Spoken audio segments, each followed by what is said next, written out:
ეს არის 24 News, ინგლისური სპეციალური გამოშვება. მე ვარ ნიკოლ ზეტიკი, პირდაპირ ეთერში თელ-ავივიდან, რადგან ირანმა გუშინდელი ღამიდან ისრაელის მიმართულებით 24-ზე მეტი ბალისტიკური რაკეტა გაუშვა. პასუხად ისრაელმა ირანში საჰაერო თავდაცვის სისტემებსა და პეტროქიმიურ კომპლექსს დაარტყა. მაგრამ ამით დასრულდა. ბოლო საათებში ირანმა გამოაცხადა, რომ წყვეტს სამხედრო ოპერაციებს ისრაელის წინააღმდეგ, თუმცა ასევე გააფრთხილა, რომ უფრო ძლიერ პასუხს გასცემს, თუ ისრაელი განაახლებს თავდასხმებს ლიბანზე, მთელ ლიბანზე, მათ შორის სამხრეთზე. და რამდენიმე წუთში ისრაელის თავდასხმები დაფიქსირდა ლიტანიის მდინარის სამხრეთით მდებარე რამდენიმე ქალაქში. ამავე დროს ჩრდილოეთ ისრაელში სირენები ჩაირთო, რადგან ისრაელის ჯარისკაცების მიმართულებით ნასროლი რაკეტები დაფიქსირდა. ისრაელში დღეს ღამით ამბობენ, რომ ირანთან ეს რაუნდი შეიძლება დასრულდა, მაგრამ შემდეგი გამოწვევა დიპლომატიურია. ისრაელი მუშაობს აშშ-ის ადმინისტრაციასთან, რათა უზრუნველყოს, რომ თეირანთან მოლაპარაკებები არ შეუზღუდავს ისრაელს ლიბანის ფრონტზე. ცხადია, მოვლენები ამ რეგიონში სწრაფად ვითარდება, ამიტომ ყველაფრის გასაგებად სტუდიაში ჩემთან ერთად არის ჩვენი i24 News-ის ინგლისურენოვანი უფროსი, ახლო აღმოსავლეთის კორესპონდენტი არიელ ოზერანი. არიელ, ირანიდან ბოლო ცნობებით მათ გამოაცხადეს, რომ ყველა რეისი ქვეყანაში და ქვეყნიდან გაუქმებულია შემდგომი შეტყობინებამდე. ეს აუცილებელი არ არის, იმქვეთ მის ნაბიჯი, რომელიც ცეცხლის შეწყვეტას ელოდება. როგორ უნდა შევაფასოთ ეს ბოლო მოვლენები, რომლებიც თეირანში ვითარდება? დიახ, ეს რეჟიმის მოლოდინია, რადგან ეშინია დამატებითი ისრაელის თავდასხმების.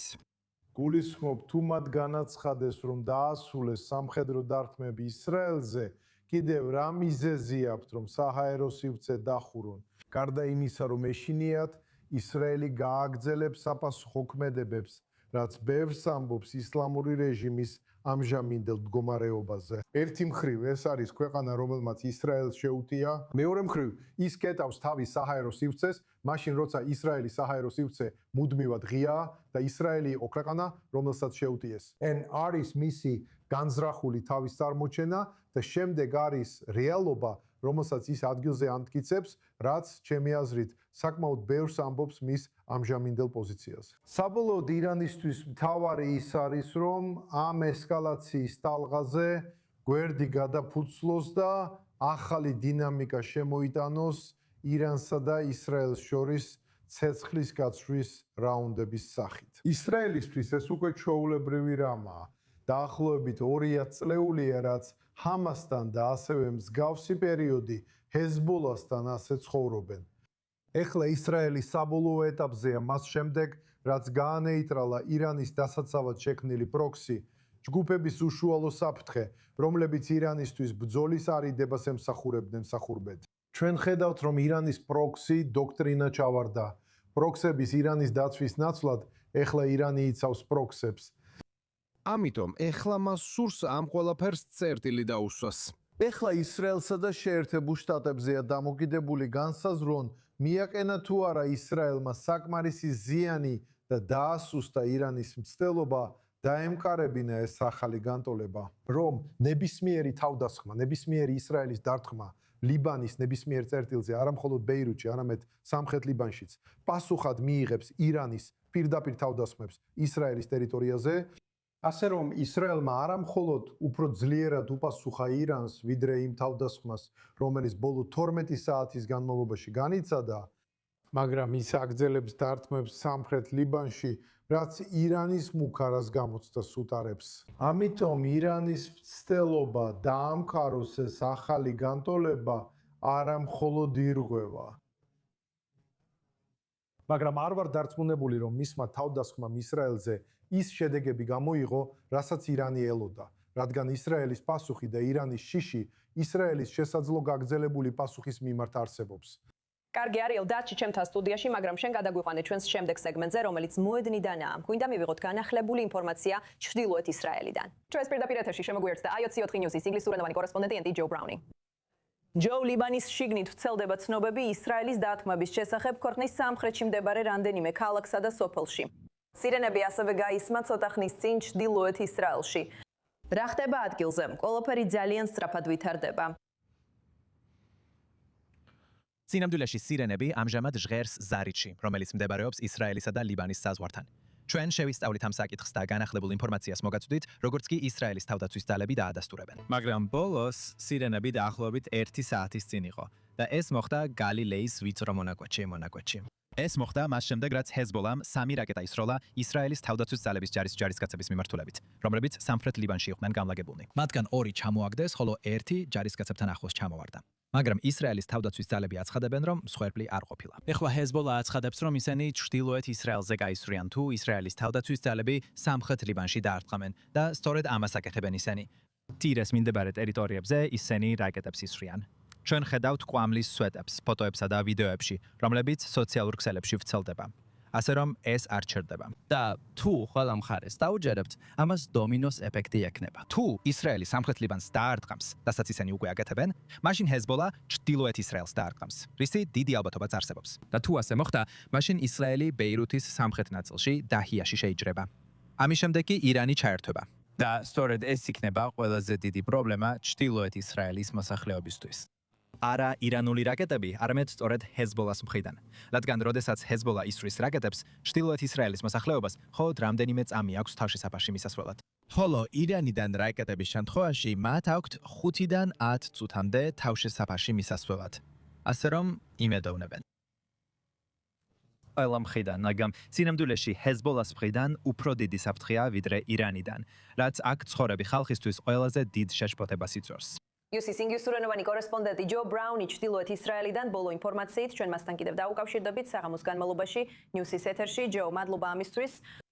ჩრდილოეთ ისრაელიდან ახლა პირდაპირ ეთერში გადავდივართ ვაშინგტონში, სადაც ჩვენი IOC4 Newsis ინგლისურენოვანი აშშ-ის უფროსი კორესპონდენტი მაიკ ვაგენჰაიმი მოგვეწვის უახლეს ინფორმაციას. ვაგენჰაიმი პირდაპირ ეთერში გვერდება თეთრის სახლიდან.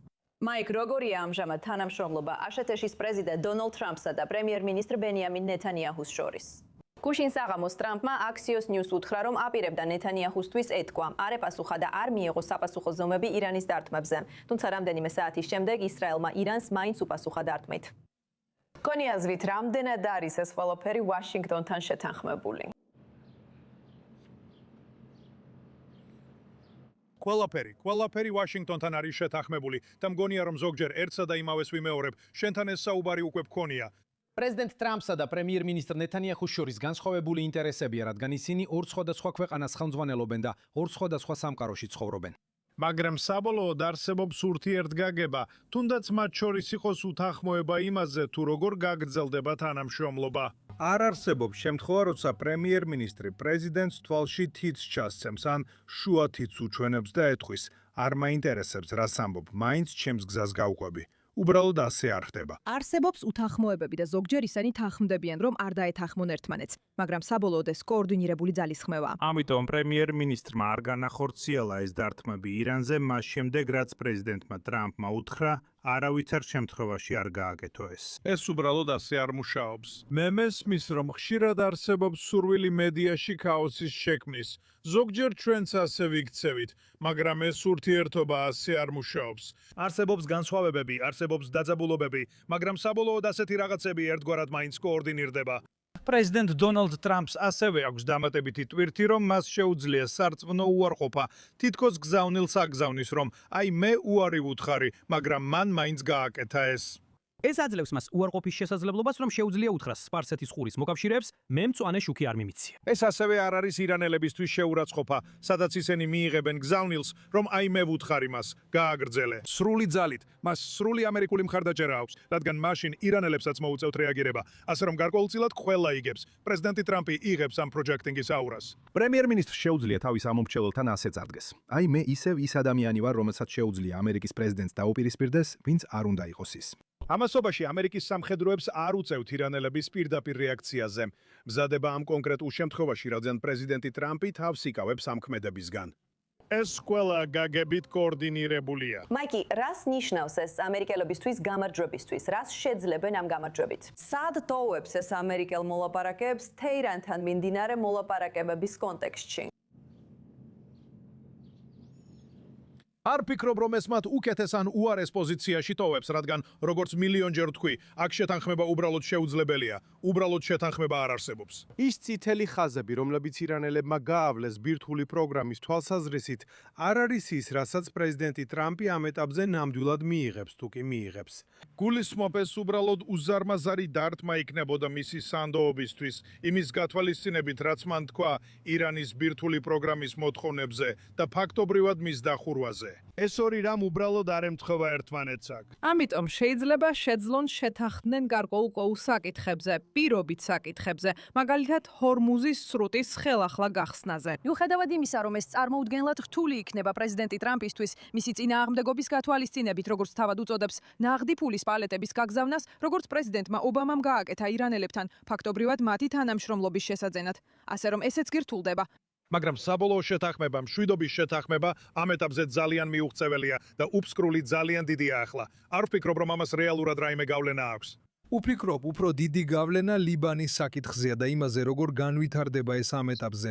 ირანელები ამას ამბობენ. ნებისმიერი თავდასხმა არა მხოლოდ ბეირუთის გარეუბნებსა და ჰეზბოლას შტაბ-ბინაზე, არამედ მათ საკრდენზე სამხრეთ ლიბანში, ნებისმიერი თავდასხმა იქ, ნებისმიერი სახის ავიაიერიში გამოიწვევს ირანის პასუხს. ეს უფრო მეტად ართულებს მოლაპარაკებებს აშშ-ს ისრაელსა და ლიბანს შორის, ჰეზბოლას ლიტანის მდინარის ჩრდილოეთით გადაყვანის მცდელობაზე და საბოლოოდ იერუსალიმსა და ბეირუთს შორის რაიმე სახის მშვიდობის მიღწევაზე. ეს ამ ეტაპზე უფრო დიდი გამოწვევაა, ვიდრე აშშ-სა და ირანს შორის პირისპირ მოლაპარაკებები. რა თქმა უნდა, ეს სერიოზული გამოწვევაა, რომელსაც უახლოეს საათებშიც გავაგრძელებთ თვალყურის დევნებას. მაიკ ვაგონჰაიმი ვაშინგტონიდან უახლესი ინფორმაციით. მადლობა ამ განახლებებისთვის. სტუდიაში უბრუნდებით ისევ არიელთან ვართ. არიელ, იმის შემდეგ რაც მაიკმა თქვა, შეგვიძლია ვთქვათ, რომ ირანმა წარმატებით დააკავშირა ფრონტი ლიბანთან მიმდინარე მოლაპარაკებებში. თუ ახლა გამოცდა ირანის ბოლო მუმუქარის საფუძველზე, როცა ისრაელს აფრთხილებს, რომ არ დაარტყას ლიბანის არც ერთ ნაწილში, მათ შორის სამხრეთ ლიბანშიც. ახალი მუქარის შემდეგ ისრაელმა სამხრეთ ლიბანის მინიმუმ 6 ქალაქში მიიტანა დარტყმა, ასე რომ ახლა ირანზეა დამოკიდებული დაამტკიცებს თუ არა რომ მისი მუქარა სანდო იყო. და თუ ითქვის რომ დაასრულა სამხედრო ოპერაციები ისრაელის წინააღმდეგ, გააფრთხილებს რომ ისრაელის ნებისმიერი თავდასხმა ლიბანზე უფრო მკაცრ პასუხს გამოიწვევს. ისრაელი უგულებელყოფს ამ მუქარას და სამხრეთ ლიბანში ჰეზბოლას სამიზნეებს უტევს. თუმცა თუ ირანი პასუხობს, მაშინ მან ახალი განტოლება დაადგინა. თუ ის არ პასუხობს, მაშინ უბრალოდ ძალას აჩვენებდა. მაგრამ რეალობა ადგილზე არ შეცვლილა. ამიტომ ბურთი ირანის მოედანზე რჩება. მე ვფიქრობ, მათ გადააჭარბეს თავიანთ შესაძლებლობებს ისრაელის დაშინების კუთხით, რადგან ისრაელმა მუდმივად დაამტკიცა, რომ ამას შეძლებს. განსხვავებით მისი ზოგიერთი პარტნიორისგან, სპარსეთის ყურის რეგიონში ისინი არ არიან მზად აიტანონ ან გადაიტანონ ირანის მხრიდან თუნდაც ერთი თავდასხმა საკუთარ ტერიტორიაზე. რომ აღარაფერი ვთქვათ ირანის არაპროვოცირებულ თავდასხმაზე. რადგან ვერავინ ითქვის, რომ ისრაელს ან ირანს ჰქონდა სათანადო საბაბი ისრაელზე თავდასხმისთვის, როცა ირანი პასუხობდა ისრაელის თავდასხმას ლიბანში. იქ არ არსებობს არანაირი მართებული საბაბი. ასე რომ, ეხლა ირანი ცდილობდა გამოეცადა ისრაელი, ეხლა ისრაელი ცდის ირანს და ეხლა ირანელებზეა დამოკიდებული. დაამტკიცებენ თუ არა, რომ მხოლოდ სიტყვებით შემოიფარგლებოდნენ. ან თუ ეს მართლაც ახალი განტოლებაა, რომელიც მათ მხრიდან ყოველგვარი დათმობის გარეშე მკაცრად ხორციელდება. არიელ, რა ხდება ირანის სხვა პროქსებთან, ჰუთებთან? მათაც ისროლეს რამდენიმე ბალისტიკური რაკეტა ისრაელის მიმართულებით დღეს ადრე. მათ ასევე გაავრცელეს განცხადება, სადაც განაცხადეს, რომ ამ მომენტიდან წითელ ზღვაში ნებისმიერი ისრაელის საზღვაო გადაადგილება თავდასხმის სამიზნე იქნება. ისინი ამას ლიბანთან არ აკავშირებენ. ჰუთები უბრალოდ აცხადებენ, რომ ამიერიდან ისრაელი კვლავ სამიზნეთა სიაშია. დიახ, მაგრამ მათ ეს განცხადება შეეძლოთ გაეკეთებინათ ბოლო 3 თვის, 6 თვის ან 1 წლის განმავლობაში მას შემდეგ, რაც ისრაელსა და ირანს შორის პირველი პირდაპირი ომი მოხდა. მათ ეს არ გაუკეთებიათ. ამიტომ უნდა დავფიქრდეთ, რატომ ახლა?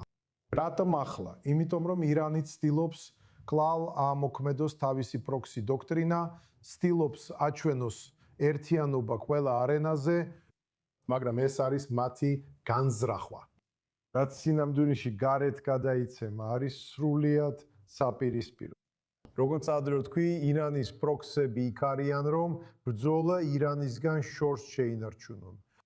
დღეს ირანი ისრაელმა დაარტყა. ამიტომ ირანი ცდილობს, რომ თავისი პროქსები ისე ამოქმედოს, რომ ისრაელის ყურადღება გადაიტანოს.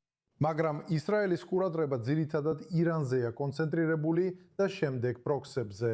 და ხედავთ, რომ მიუხედავად ირანის ამ მუქარებისა, მიუხედავად ჰუთების მუქარებისა, ისრაელი აგრძელებს თავისი თავდაცვის დოქტრინის განხორციელებას. და ეს ნიშნავს ჰეზბოლას საფრთხის აღმოფხვრას მიუხედავად ნებისმიერი. ქმაურისა, რაც არ უნდა გაისმას და სწორედ ამას ვისმენთ ჰათებისგან. შესაძლებელია, რომ ისრაელი ამაზე პასუხს გასცემს ჰუთების თავდასხმა, მიუხედავად იმისა, რომ ის აღკვეთეს, ისრაელს გარკვეულ მანევრის შესაძლებლობას აძლევს. გადაწყვიტოს, შესაძლოა ამ ეტაპზე არ უპასუხოს და მოგვიანებით გასცეს პასუხი. საბოლოოდ ირანი ცდილობს აჩვენოს, რომ მისი პროქსი ძალები სრული ძალით მოქმედებენ, მაგრამ რეალობა ადგილზე ძალიან შორსაა ამისგან. მოდით ახლა უფრო დეტალურად გავეცნოთ ირანის მთავარ პროქსის, ჰეზბოლას. ჩვენთან ერთად არის გადამდგარი მაიორი შადი ხალული, ჰეზბოლას ექსპერტი, რომელიც ადრე სამხრეთ ლიბანში უსაფრთხოების ზონის ოფიცერი იყო და ახლა ის ისრაელიდან ზემო გალილეიდან გვერდდება. ეხლა გადამდგარო მაიორო ხალული ისრაელზე დარტყმით ლიბანში განხორციელებულ თავდასხმებზე პასუხად. მაინტერესებს რა გზავნილი გადასცა ირანმა ჰეზბოლას. როგორ აისახება ეს მხარდაჭერა ტერორისტული ჯგუფის მოქმედებაზე ლიბანში, ახლა როცა მათ სრული სამხედრო მხარდაჭერა აქვთ ირანისგან? ფიქრობ, ირანი ცდილობს მიანიშნოს ჰეზბოლასთვის და სინამდვილეში ლიბანის ხალხისთვისაც, რომ გააძლიერონ ჰეზბოლა ლიბანში, მას შემდეგ რაც ის დასუსტდა ისრაელის თავდასხმებისა და დარტყმების შედეგად. და მას შემდეგ რაც ბექას ზონა და რეგიონი აიღეს, ასევე იქ აღმოჩენილი გვირაბებიც აიღეს, ჩვენ სინამდვილეში სამხრეთ ლიბანში ნაბატიას მიმართულებითაც მივდივართ. და ეს არის ჰეზბოლას თავარი სიმაგრე სამხრეთ ლიბანში. ამიტომ ისინი ფიქრობენ, რომ საჭიროა ჰეზბოლას კიდევ ერთხელ გააძლიერონ და აჩვენონ, რომ მათთვის მიცემულ დაპირებას ასრულებენ, თუ ისრაელი ბეირუთში თავს დადესმებად, ჩვენ თქვენთვის ჩავერევით. მაგრამ ამავდროულად ეს რეალურად პრობლემებს უქმნით მათ. ლიბანში, შიიტურ საზოგადოებაში, რომელიც ცხოვრობს ჯაბალ ამელში, სამხრეთ ლიბანის რეგიონში, რომელიც უსაფრთხოების ზონაა. მანამდე ამბობდნენ, რა ჩვენი სიცოცხლე ნაკლებად მნიშვნელოვანია, ვიდრე ბეირუთში მცხოვრები შიიტების. ამიტომ ეს მათაც უქმნის პრობლემებს და ეხლა ირანის მიმართ პრეტენზიები აქვთ და ვფიქრობ, საბოლოოდ ჩვენ არ დაუშვებთ, რომ ირანმა კვლავ ააშენოს ეს ერთი ფრონტი, როგორც ჩვენ უწოდებთ მას. ერთი ფრონტი ირანი ნიშნავს ირანიდან ერაღამდე, ლიბანამდე და ჰუთებამდე, რაც ერთ ფრონტს წარმოადგენს, საიდანაც ისინი ერთდროულად შეუთევენ. აი სწორედ ამას სტიმობენ ისინი ეხლა განაახლონ. და ჩვენ ვუგზავნით მათ სიგნალს სამხრეთ ლიბანში შეტევების გაგრძელებით, რომ ამ თამაშს თქვენთან ერთად არ ვითამაშებთ. და ჩვენ გავაგრძელებთ შეტევებს ჰეზბოლაზე, სანამ ისინი არ განაიარაღდებიან და არ მისცემენ ისრაელსა და ლიბანს თავისუფალი ლიბერალური სახელმწიფოების შექმნის საშუალებას. და რეალურად თავისუფალი ჰეზბოლას და მათი წარმომადგენლების, ირანის წარმომადგენლების მუქარისგან, ბიზმუქარისგან რეგიონში. რა გავლენას ახდენს ეს გასულ კვირას ისრაელსა და ლიბანს შორის ვაშინგტონის მეშვეობით შეთანხმებულ ცეცხლის შეწყვეტაზე? ლიბანის შეიარაღებული ძალები უნდა შევიდნენ ამ ახალ საპილოტე ზონებში, ლიტანიის მდინარის სამხრეთით, სადაც ჰეზბოლა უკვე გაძევებულია. მაგრამ ეს მაინც მოხდება, თუ ჰეზბოლა უარს იტყვის ამ ცეცხლის შეწყვეტის შეთანხმების შესრულებაზე. მოусმინეთ, არ ვიცი ვინ ჯერა, რომ ჰეზბოლა დაიცავს ამ ცეცხლის შეწყვეტას. ჰეზბოლა ლიბანური არ არის. ბოდიში თუ ბევრს იმედს გავუცრუებ. ჰეზბოლა ლიბანური არ არის. ეს ირანის პროქსებია, ირანელები, რომლებიც ეხლა მათ მართავენ და მათთან ერთად იბრძვიან. და ირანის რევოლუციური გვარდიის კორპუსიც ლიბანშია, როგორც ოფიცრები, რომლებიც ამ ჰეზბოლა ჯგუფს მართავენ. მათი სრული ერთგულება ირანის მიმართა, არა ლიბანის. მათ ლიბანი არ აინტერესებთ. ისინი ცდილობენ ლიბანი ისლამურ სახელმწიფოდ აქციონ. ეს ირანის პროექტის ნაწილია და მათ ნაკლებად აინტერესებთ ლიბანელები და ლიბანის სახელმწიფო. ამიტომ მე ამ ცეცხლის შეწყვეტის არ მჯერა, შეიძლება მხოლოდ ტრამპს სჯერა ამის და მას შეუძლია ამის გაკეთება. ამ მის ურჩევლებში ვინმეს. მაგრამ ჩვენ ვერანაირ შეთანხმებას ან ცეცხლის შეწყვეტას ვერ გავაფორმებთ ტერორისტებთან, რადგან ამით მათ გავაძლიერებთ. და ისინი რეალურად ჩვენ მათ დროსაც მილცემთ, რომ შეივსონ მარაგები და საბრძოლო მასალა, და გააგრძელებენ ბრძოლას, მანამ სანამ რეალურად არ მიაღწევენ თავიანთ მიზანს. იმას, რასაც ისინი ეძახიან ებრაული ისრაელის სახელმწიფოს პატარა სატანის და დიდი სატანის ამერიკის შეერთებული შტატების განადგურებას. მას რა უნდა აკეთებდეს ლიბანის სახელმწიფო და ლიბანის შეიარაღებული ძალები ამ მომენტში? ლიბანის არმიას არაფრის გაკეთება არ შეუძლია. ბოდიში რომ ამას ვამბობ, მაგრამ ლიბანის არმია ჰეზბოლას მიერაა ინფილტრირებული. ეს არმია უკვე მრავალი წელია ჰეზბოლას მიერაა ინფილტრირებული, ასე რომ იმის მოლოდინი რომ ეს ლიბანის არმია ჰეზბოლას წინააღმდეგ იმოქმედებს, უბრალოდ იმუზია. რაც ჩვენ უნდა დავაკეთოთ ისრაელში, არის ის რომ დავრწმუნდეთ, ჩვენი მოქალაქეები უსაფრთხოდ არიან, ჩვენი საზღვრები დაცულია და გალილეა თავისი მოსახლეობით კვლავ გამოცოცხლება, ხოლო მისი მოსახლეობა ამ რეგიონში უსაფრთხოდ და მშვიდად იცხოვრებს. ასე რომ თუ ჩვენ არ გავაკეთებთ ამ საქმეს, ამას არავინ გააკეთებს. და თუ ისინი ასე ფიქრობენ, ისინი გააკეთებენ ამას. მე გავიგე მაგალითად სიახლეებში ინფორმაცია, რომ ზოგი ამერიკელი ფიქრობს ლიბანის არმიაში ახალი დანაყოფის შექმნაზე, რომელიც ჰეზბოლას წინააღმდეგ იბრძოლებს და რომელსაც ამერიკელები და სხვა ლიბანელი ოფიცრები ამერიკელების ხელმძღვანელობით მართავენ. ეს ლიბანში სამოქალაქო ომს გამოიწვევს და საბოლოოდ ეს ლიბანის სახელმწიფო წლების წინვე ჩამოშლილი სახელმწიფო გახდა. ამიტომ მე ამგვარ გადაწყვეტილებებზე არ ფიქრობ. ერთადერთი გამოსავალი, რომელიც ლიბანისთვის შეიძლება იმუშაოს, არის ახალი რეჟიმი ლიბანში, რომელიც დაფუძნებული იქნება კონფედერაციებსა და ფედერალურ მთავრობაზე, რომელსაც აქვს კანტონები და თუ შიიტების კანტონი ბრძოლას გააგრძელებს, ნება-მილცეთ მარტო იბრძოლო. და სხვა თემებს შეეძლებათ იცხოვრონ და დაიცვან თავი ამ კანტონისგან, რომელიც მათთვისაც განადგურების საფრთხეს წარმოადგენს. და ამ გზით ვიცით, რომ ვიბრძვით ამ შიიტულ კანტონთან და აღარ ჩავითრევ თავს ომში სხვა კანტონებთან, რაც შეიძლება პრობლემებს შეგვიქმნას ამერიკელებთან, ევროპელებთან და სოფლიოს სხვა ნაწილებთან. ტენსიაზე გასული მაიორი შადი ხალილი ძალიან სასიამოვნოა, რომ დღეს ჩვენთან ერთად ხართ i24 News English-ზე. დიდად ვაფასებთ თქვენს აზრს. გმადლობთ. არაფრის. უახლესი მოვლენებიდან ჩრდილოეთ ფრონტიდან ახლა ცენტრალურ ისრაელში. ახლა განახლებას გვაწვდის ჩვენი i24 News English-ის კორესპონდენტი მალიქ სლადინი, რომელიც თელ-ავივიდან გვერდდება. მალიქ, როგორც ჩანს, სულ მცირე ამ ეტაპზე ეს რაუნდი ირანთან შეჩერდა, მაგრამ რას ნიშნავს ეს იმ მოქალაქეებისთვის, რომლებიც ქვეყნის ცენტრში იმყოფებიან, სადაც შენ ხარ? შინაგანი ფრონტის სარდლობის რეკომენდაციები ისევ უცვლელია. რას ნიშნავს ეს ოჯახებისთვის, ისთვის, რომლებიც ხვალაც აგზავნიან ბავშვებს სკოლაში, რომლებიც ჯერ კიდევ დახურულია? დას გვიზიარებ.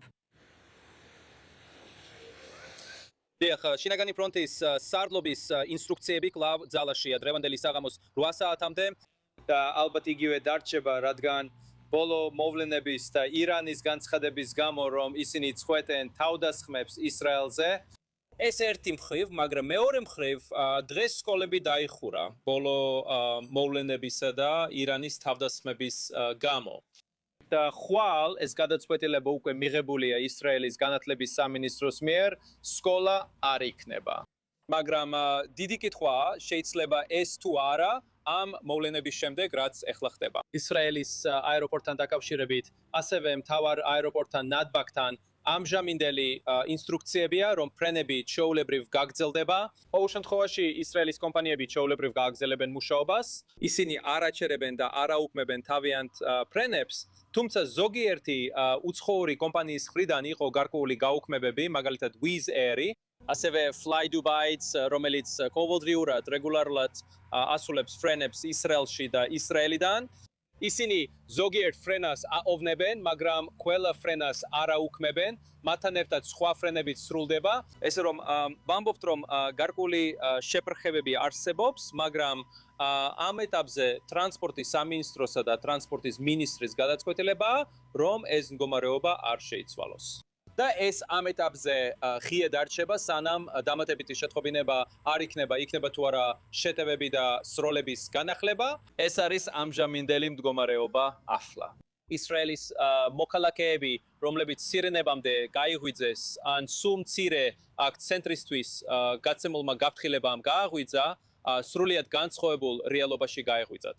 მაგრამ ძალიან მოკლე დროში 3 საათის განმავლობაში ისრაელის შინაგანი ფრონტის სარდლობის 2 გაფრთხილების შემდეგ და მინიმუმ 1 სირენის შემდეგ, რომელიც ირანული რაკეტების შედეგად გაისმა, მეორე სირენა ჰუთების მიერ გაშვებული რაკეტის შედეგად იყო, რა თქმა უნდა ზიანი არ დაფიქსირებულა, საბედნიეროდ მსხვერპლი არ ყოფილა და ცხოვრება ნორმალურ რეჟიმს უბრუნდება, თუმცა ყველაფერი მაინც დამოკიდებულია იმაზე, რა მოხდება მომდევნო საათებში. დიახ, ნამდვილად ასეა, რადგან ვხედავთ, რამდენად სწრაფად შეიძლება შეიცვალოს ყველაფერი მხოლოდ ბოლო 12 საათში.